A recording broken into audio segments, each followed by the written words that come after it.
This video is not about running, it's about saying thank you. But before all that, some tales of London, where I am on the day after the London Marathon 2025. And I previously made some videos about my dad, and in this one it's about my mother and the times we had in London. My mother and father were very different people. Some people, when their parents get older, they sleep in separate beds. Some sleep in separate rooms, but for the majority of my parents' lives, they spent it on sleeping in separate continents. And yeah, it made for an interesting youth.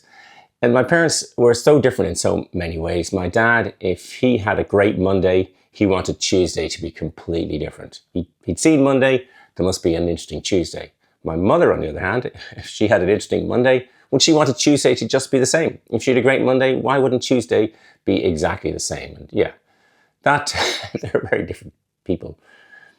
My dad was an amazing storyteller. He comes from a town called Kinnywilla in Kerry in Ireland, and Eamon Kelly, Ireland's probably one of the most famous storytellers, was from the town. And he could tell stories like forever, and they wouldn't seem to repeat. But my mother was a bit different. She was very witty and she had a great sense of humor. And I hope I'm somewhere between the two.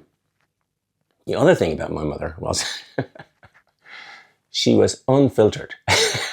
She said whatever came into her head. I remember being somewhere with her once. I can't remember where we were, but I can remember what happened. We were with some people that, I don't know, friends of hers or something. And she said to them, she said, you know, when Barry is sitting down, he looks like he's 6 foot tall, but when he stands up, he's something of a disappointment. It's true. That's the worst part of it. But it was true. But today I'm going to talk about some of the stories about my mother and our times in London, and I'm going to give her a nice little roasting in return. She's passed away, but she had a great sense of humor, and none of these stories I would not tell in front of her. I would tell her every single story in front of my mother, and she would laugh. We could amuse ourselves all day talking about things. We just amused ourselves. And the first thing is, so sometimes I can be incredibly naive. I was in London as a kid. We went many times. My mother, in a refusal to fly, we went through London so many times, catching boats to Malaysia and Jamaica and all sorts of places, or ships. And she'd be, now we never heard the end of it, but taking 3 kids on her own through blah, blah, blah, blah. Insert name of city. And we were in London, and my mother said, you know, it's illegal to run it in London. You can't run on pavements, you'll be arrested. I'm guessing I was 7 or 8 or 9 or 10 or something like this at this stage. And it rolled on to when I'm living in London in my 20s and I'm out running along the embankment or somewhere. And it suddenly dawns on me that it is legal to run in London.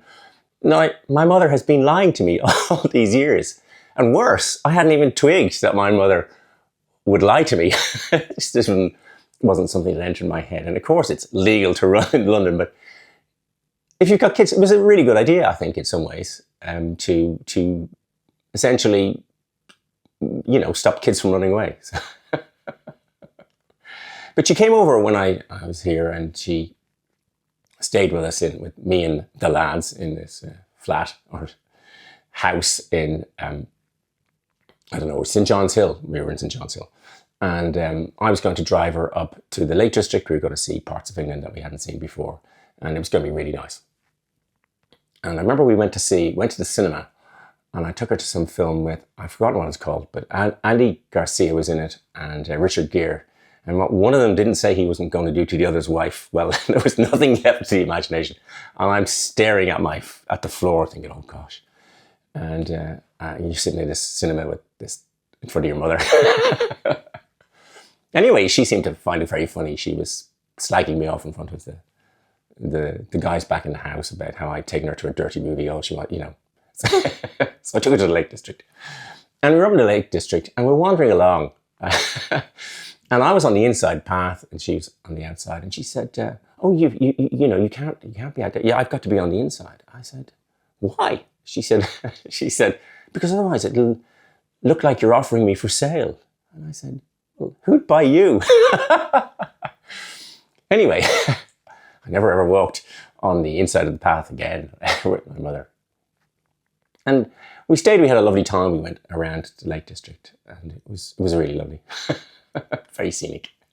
Looked like every time you moved anywhere, somebody came up behind you and swept behind you so there wasn't a trace. Big fan of Leave No Trace, but yeah, it was really, it looked manicured wild, as if, anyway, we had a great time. We stayed there 2 or 3 days. And we're driving back to London. Now at that stage, my mother would have been in her, I'm guessing, if I was in my 20s, maybe she was in her 40s, late 40s, maybe. At a push, early 50s. So she was still in great shape. She was in great shape. And we were driving back, we were driving back, and we got up, had a full English breakfast, a full, fry up of all sorts of dead animals. Then we got into the car, and it would have been, I think, about 11 o'clock. I drove straight to a gas station, filled it up. We had more snacks at the petrol station, gas station. More snacks. And we head down. And I can't remember whether we were going down the M6 or the M1, but either way, those two big motorways joined. And I was kind of looking forward to where they joined, and you're kind of thinking, I'm planning ahead. And at this stage, it's about 10 to 1 in the afternoon, in the sort of lunch, I'm going to say lunchtime. And we're driving along, and I see a sign sort of saying M1, M6 or whatever merging, and I'm thinking, all right, I'll get to that. And my mother says, oh, there's some services. We could stop for lunch. And I go, yeah. Anyway, I'm focused on getting somewhere, very male sort of way. And we go by, we pass by the services sign, and she goes, you didn't stop. And I go, well, I thought, she goes, you never listen to me. You never listen to me. You're just like your father. Now, the words, you're just like your father, in our household, was not a harbinger of good things to come. Possibly has to say in lots of households. But anyway, you're just like your father. You never listened to me. He never listened to me. When we had your brother Brian, I have an older brother, and he was just, I didn't really want any more kids. I told him that. But he listened to me. Would he listen to me? No. And then we had you. And I go, oh, holy God. Let the ground open up. And of course, you see a sign that says, services, 56 miles. And you're thinking, oh. And my mother's crying, and it's just, the holy God, will it open?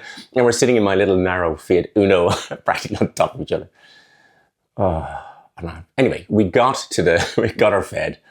Ever since that was the first time, my brother and sister, my sister Geraldine, brother Brian, we all knew that if my mother didn't eat at 1 o'clock, it just wasn't worth it. But this was the first time that this particular thing manifested itself. So we went down to London again and stayed a couple of days and this and that and the other.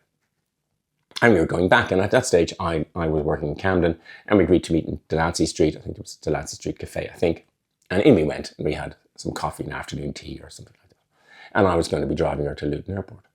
And I said to her, we were about to leave, I said, maybe it'd be a good idea to go to the toilet. And now she was in her 40s, or late 40s. She just wasn't like me now. But anyway, so I said, maybe a good idea. I don't want to go to the toilet. I mean, but maybe, look, I don't need to go to the toilet. And I thought, right, learned my lesson. I listened to my mother. She doesn't need to go to the toilet. And of course, we head out some motorway towards Luton Airport. We're only on the motorway. I need to go to the toilet. Oh, so we're sitting there, and I'm saying, well, she says, you've got to stop the car. You've got to pull over. I've got to go to the toilet. Now I'm saying to her, well, this is England. It's not like Ireland. English people don't just stop by the side of the road and go to the toilet like we do. I gotta go. I'm thinking of my little Fiat Uno Turbo and some flooding. So the traffic slows down. and she's got the handle of the door. She's gonna jump out. So I have to pull over. And I'm sitting there with the hazards on, and she disappears down down some sort of embankment by the side of the motorway. And she comes back up looking very concerned. She's got this concerned look in her face. And I said, what happened? She said, well, I went down and it was full of nettles. Nettles are stinging plants. I went down and I got all stung all over by nettles. I couldn't stop laughing. I still can't. Revenge. I thought there's certain things you shouldn't think about your parents, your mother. You shouldn't think about your moment of conception, but you're forced to because she raises it up. You're shouldn't think about your mother's body parts, but all those nettles. And she'd find this funny. She'd find it funny. I would tell her those stories. And I had huge amounts of fun with my parents. And as I was coming along yesterday, I was running along the embankment.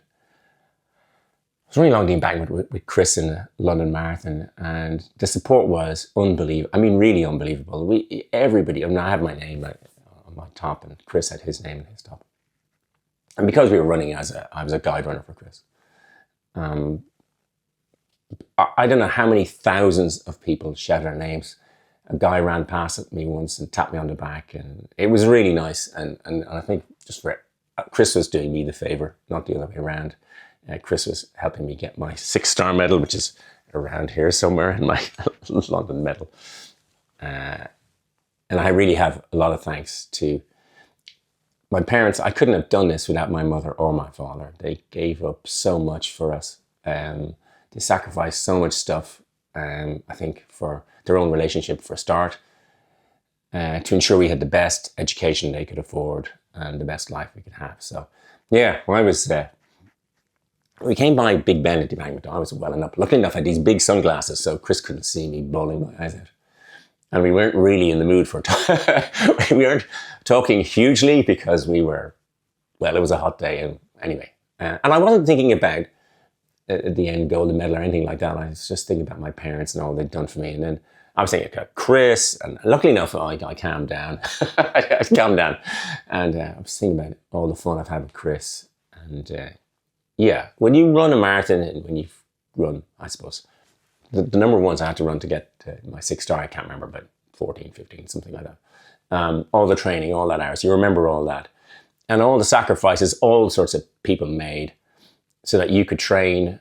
My friend Liam, who's my training buddy, all the sorts of stuff when on the wet days when people go out, all the sacrifices at home and all those kinds of things.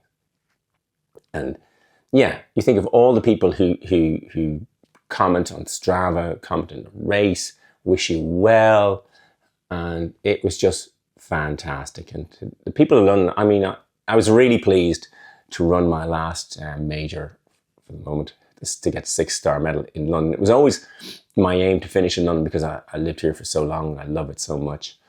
But yeah, I ran, got my 6-star medal. But yeah, I'd just like to thank everybody who supported me along the way in such meaningful ways. And thank you for watching.